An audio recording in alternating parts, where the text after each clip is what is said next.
राधे राधे सभी को। आज हम बात करते हैं अयोध्या की।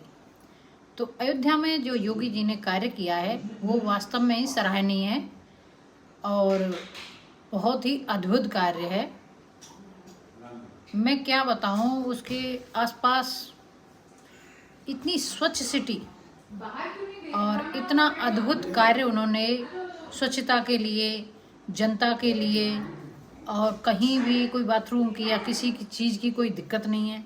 मंदिरों की बोले तो वहाँ ये भगवान राम का तो अद्भुत मंदिर बनाया ही है, बहुत सुंदर प्रभु रामचंद्र जी हैं और ऐसा लगता है कि उनके मुखमंडल की तरफ देखते ही रहो। मतलब जैसे कोई मुस्कुराता हंसता हुआ चेहरा जिसे हम बार बार देखना चाहते हैं। और मैं तो गई थी तो मुझे तो बहुत अच्छे दर्शन हुए। और हालांकि जानकी मंदिर, जिसे भगवान रामचंद्र जी और सीता माता की आज भी कहते हैं, जिसे कनक महल कहते हैं, वो है। और बहुत सारे ऐसे अद्भुत मंदिर हैं। राजा जनक का महल है, राजा दशरथ का महल है, सॉरी जनक नहीं, तो राजा दशरथ का महल है। और एक ऐसा मंदिर देखा मैंने कि जहाँ पर पूरी रामायण हर किरदार के साथ में दीवारों के ऊपर, छत के ऊपर इस तरह से लिखी हुई है, एक एक शब्द अर्थ सहित। चार धाम और चारों युगों के मंदिर हैं। चार धाम मंदिर कहते हैं कि अगर उसके दर्शन कर लिए तो शायद दोबारा जन्म लेना नहीं पड़ता।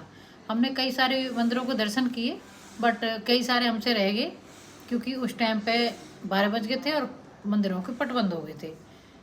तो अगर जाना है तो कम से कम 1 या 2 दिन के लिए जाएं और उस चीज़ का बड़ा ही आनंद उठाएं। 1-2 दिन का समय लेकर जरूर जाएं।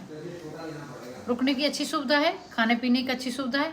और रहा सरयू नदी का, तो स्नान अद्भुत, गंदगी बिल्कुल नहीं है, साफ सुथरा है, स्वच्छ है। और एक बार नहीं, कई बार जाने को मन करता है और वहाँ जाके लगता है कि हाँ, हम अब राम राज्य में आ चुके हैं। और योगी जी और मोदी जी को उसके लिए मैं बार बार धन्यवाद बोलना चाहूँगी, क्योंकि इतने सालों के बाद इतना शुभ दिन आया जो हमें जाने का मौका मिला। और ये हम गर्व से कह सकते हैं कि हम भगवान राम के देशवासी हैं और हमें गर्व महसूस भी होता है। तो जाना चाहिए और दर्शन करके आना चाहिए। बहुत ही सुंदर और अद्भुत। तब हम गए थे, उस टाइम पे थोड़ा काम भी चल रहा था, लेकिन अभी काम पूर्ण हो चुका है। और सभी से राधे राधे।